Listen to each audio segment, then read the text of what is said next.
წიგნი წარმოშობისა იესო ქრისტესი, დავითის ძისა, აბრაამის ძისა.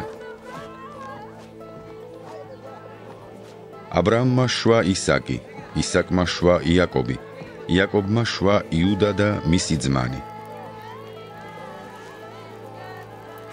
იუდამ შვა ფერეცი და ზერახი თამარისგან, ფერეცმა შვა ხეცრონი, ხეცრონმა შვა რამი.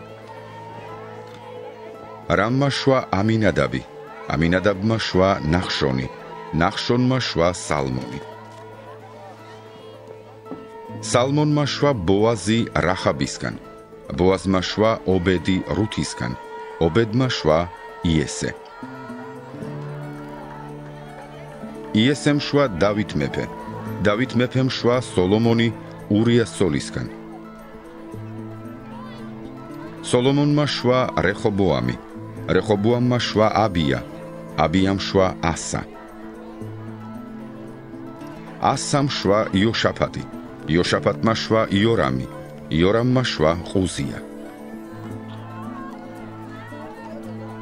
ყუზიამ შვა იოთამი, იოთამმა შვა ახაზი, ახაზმა შვა ეზეკია.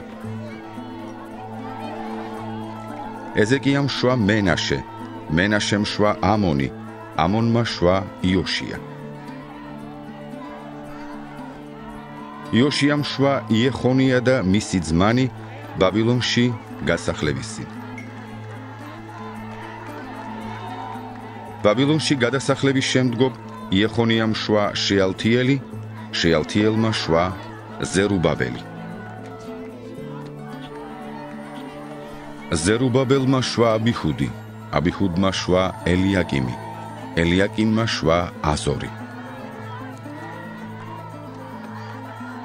აზორმა შვა ცადოკი, ცადოკმა შვა იახინი, იახინმა შვა ელიხუდი. ელიხუდმა შვა ელეაზარი, ელეაზარმა შვა მათანი, მათანმა შვა იაკობი. იაკობმა შვა იოსები, ქმარი მარიამისა, რომლისაგანაც იშვა იესო, რომელსაც ქვია ქრისტე.